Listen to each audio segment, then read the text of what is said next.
कहीं नहीं होगी, पूरे बोर्ड एजेंट उठा के देख लो आप, यहाँ से और क्वांटिटी और कितने में आया ये भी पता नहीं होता। आज मैं भंडारों से पूछता हूँ 1 साल के अंदर आपने कितनी खरीदारी करी बताओ। डूब रहे हैं ना, तो हम उनसे जवाब नहीं दे पाते। ऐसा कभी भी नहीं हुआ कि बैंक बीच में से टूटा है, क्योंकि वो बहुत फ्लेक्सिबल है, पता नहीं कैसे। और बैंक के पैर टूटना तो बहुत ही बड़ी घटना है, तो क्वालिटी तो देखनी ही पड़ेगी। ऋषि पंडा नदी का उद्गम स्थल है, तो वहाँ पर एक स्लरी ट्रीटमेंट प्लांट जरूर लगाया जाए, जिससे उसमें जो एंड में गीला कूड़ा निकलता है, उस कूड़े का वैज्ञानिक रूप से निस्तारण हो, और कोई भी हमारा कूड़ा जो है वो किसी भी तरह का कूड़ा, चाहे वो सॉलिड वेस्ट है चाहे लिक्विड वेस्ट है, वो किसी भी तरीके से जो है वो ऋषि पंडा नदी में ना जाए।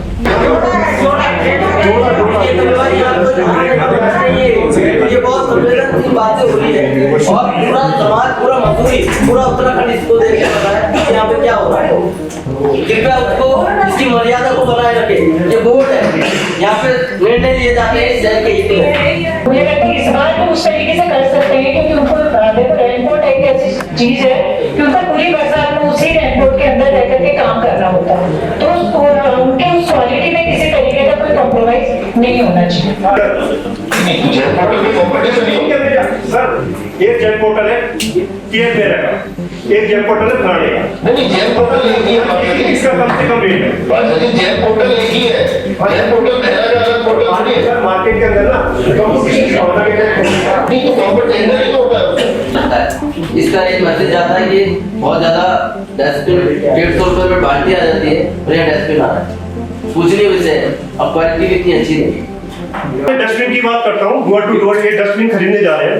पिछले साल जो खरीदे कितने का खरीदा, जरा बोर्ड का अवगत करा। सर 150 रुपए का एक डस्टबिन था। 150 मतलब वही चीज पता चलना चाहिए, कोई चीज कितने में खरीदा है। वो ये चीज ध्यान रखिएगा कंप्लायंस रहते हैं, ठीक है ना, क्योंकि हमारी जो संख्या है वो ऊपर नीचे हो सकती है। माननीय सभासद जोड़ के मांग करी होती है, किसी को ज्यादा चाहिए, किसी को कम चाहिए, सबकी वो। लेकिन बहुत बड़ा टेंडर होगा ना, अच्छा लेकिन हमें पता नहीं है कि मतलब बाद में पता चलता है कि 10 की जगह 23 कर देंगे। ये बोर्ड को अवगत करो। नहीं इसके लिए तो नहीं द्वितीय स्वीकृति देखिए ये बोर्ड का इसी समन्वय भंडारण तक विक्रेता फलानी चीज की आवश्यकता है, क्वांटिटी कहीं नहीं होगी, पूरे बोर्ड एजेंट उठा के देख लो आप, यहाँ से और क्वांटिटी और कितने में आया ये भी पता नहीं होता। आज मैं भंडारों से पूछता हूँ 1 साल के अंदर आपने कितनी खरीदारी करी बताओ, कितने करोड़ की करी, मोटा मोटा बताओ, बता दो। 2-4 लाख ऊपर नीचे हो जाए कोई बात नहीं, लगभग 2 करोड़ की। लगभग 2 करोड़ की। 2 करोड़ में क्या क्या खरीदा आपने? लाइटें हैं और जो है खंबे, तार, बिजली का सामान, सफाई सामग्री। आगे से सर महोदय मैं आपसे पूछ रहा हूँ उसकी क्वांटिटी और रेट का सफाई सामग्री। नहीं इसमें देखिए धन्यवाद, मेरा ये सबमिशन है कि मुझे नहीं लगता इस चीज के लिए हर बार हमें बोर्ड पे निर्भर रहना चाहिए, इसीलिए तो भंडार समिति बनाई गई है।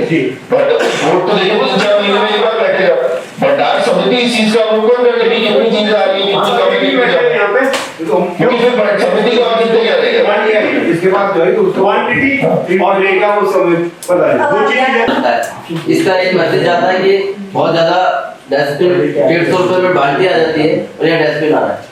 पूछने विषय अब क्वालिटी कितनी अच्छी नहीं, बहुत खराब क्वालिटी। इस बार भंडार समिति इस बार थोड़ा मेरा पे लोग रहेगा कि ध्यान दें, जब हम समझ गया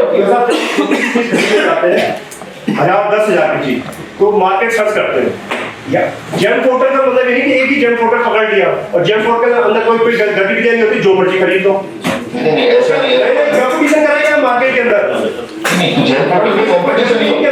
सर एक जेम पोर्टल है केयर मेरा का, एक जेम पोर्टल है फलाने का। नहीं जेम पोर्टल एक ही है, इसका कम से कम रेट है। बात है जेम पोर्टल एक ही है, जेम पोर्टल मेरा का अलग पोर्टल थोड़ी है। मार्केट के अंदर ना नहीं तो वहाँ पर टेंडर ही तो होता है। ये देखिए ये चीज थोड़ा कंफ्यूजिंग हो रही है कि जेम पोर्टल जैसे हम उत्तराखंड टेंडर में सिविल के टेंडर करते हैं, उसमें हमारे मसूरी के जो 100 से अधिक ठेकेदार हैं सब पंजीकृत है, सिर्फ मसूरी के। जैन पोर्टल में तो पूरे भारत के, पूरे भारत के। तो पूरे भारत के जो पंजीकृत है वो उसमें पार्टिसिपेट करें। सर जो अभी आपने डस्टबिन बोला है 150 रुपए का, अगर मार्केट के अंदर कंपटीशन होगा तो क्या 150 रुपए का डस्टबिन खरीद लेते आप? नहीं, मार्केट से मतलब क्या है? जैन पोर्टल के अंदर कंपटीशन कराओ तो कंपटीशन ही तो कराया और कैसे लिया? नहीं, जैन पोर्टल पे देखो सर, सुझाव है नहीं समझ है जी। सुझाव का देखिए इस्तेमाल होना चाहिए, क्योंकि भंडारण हमेशा क्या करता है, इतना समाज ये चाहिए, ये समाज नहीं, ये क्वालिटी कभी नहीं दिया आता कोई कोई तो आगे दे दो। 150 रुपए का डस्टबिन आपको पूरे उत्तराखंड में या पूरे देश में 2 डस्टबिन है सर, एक हरा एक नीला। आपको 150 रुपए का मिल सकता है।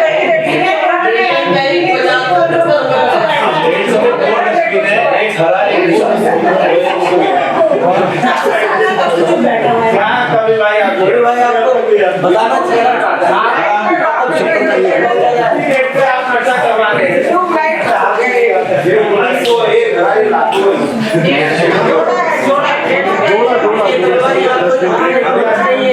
ये बहुत संवेदनशील बातें हो रही है और पूरा समाज, पूरा मसूरी, पूरा उत्तराखंड इसको देख के पता है कि यहाँ पे क्या हो रहा है। कृपया उसको, इसकी मर्यादा को बनाए रखे। ये बोर्ड है, यहाँ पे निर्णय लिए जाते हैं शहर के हित में। एक चीज यहाँ पे स्पष्ट करना जरूरी है। तो साथ मेरे बीच में एक बात ये दोनों कि वाकई में जब माल रोड के अंदर इतने सुंदर लगाए बैंक इतनी आसानी से टूट रहे हैं ना, तो हम उसके जवाब नहीं दे पा रहे। ऐसा कभी भी नहीं हुआ कि बैंक बीच में से टूट जाए, क्योंकि वो बहुत फ्लेक्सिबल है, पता नहीं कैसे। और बैंक के पैर टूटना तो बहुत ही बड़ी घटना है। तो क्वालिटी तो देखनी ही पड़ेगी। बैंक के पैर है वो है ही बहुत सॉफ्ट, बहुत कमजोर है, जिससे बैठ है वो टूट रहा है। मतलब या तो उसकी क्वालिटी फ्लेक्सिबल वाली है, उससे वाली नुकसान ये हो रहा है कि कौन से वाले बेंच की बात कर रहा हूँ? मैं वही कह रही हूँ कि जब आप लोगों ने यूनिफॉर्म उनकी इतनी अच्छी क्वालिटी में दी है, तो रेनकोट क्वालिटी में देने में क्या दूर से भी काम उनको उन्हीं की पसंद में खरीद लो। पिछली बार जो उनकी यूनिफॉर्म खरीदी गई, ठीक है, उन्होंने जहाँ बोला वहीं से खरीदी गई और मुझे लगता है उस यूनिफॉर्म में किसी तरीके की कोई भी शिकायत नहीं रही। तो मुझे लगता है इस बार भी उस तरीके से कर सकते हैं, क्योंकि उनको देखो रेनकोट एक ऐसी चीज है कि उनका पूरी बरसात में उसी रेनकोट के अंदर रह करके काम करना होता है, तो उनके उस क्वालिटी में किसी तरीके का कोई कॉम्प्रोमाइज नहीं होना चाहिए।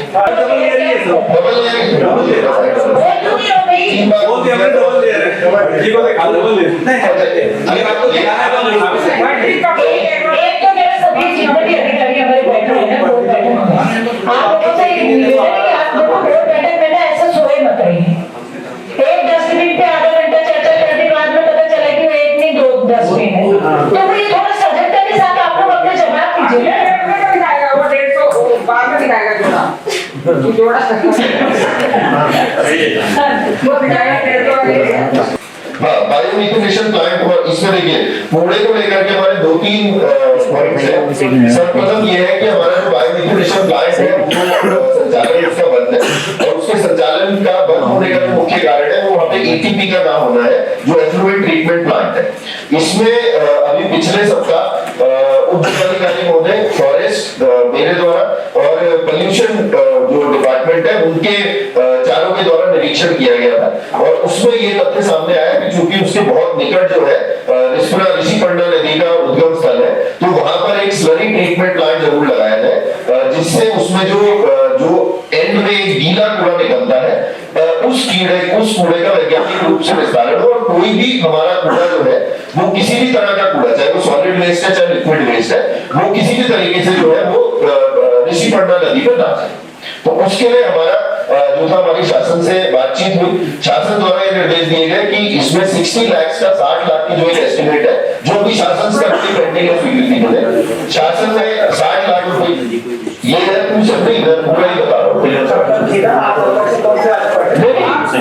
नहीं है, इसीलिए दोनों इशू पर मैं एक साथ आ रहा था कि बायोमिथिलेशन प्लांट चलाने के लिए हमें 60 लाख चाहिए, ठीक है। बायोमिथिलेशन प्लांट को अपग्रेड करने के लिए हमें 2.5 करोड़ चाहिए, जो शासन देने को तैयार है, तो 60 लाख हम खर्च करेंगे, 2.5 करोड़ जो है वो शासन हमें देगा, स्वीकृति है, शासन ने मौखिक इसकी स्वीकृति दी है, जो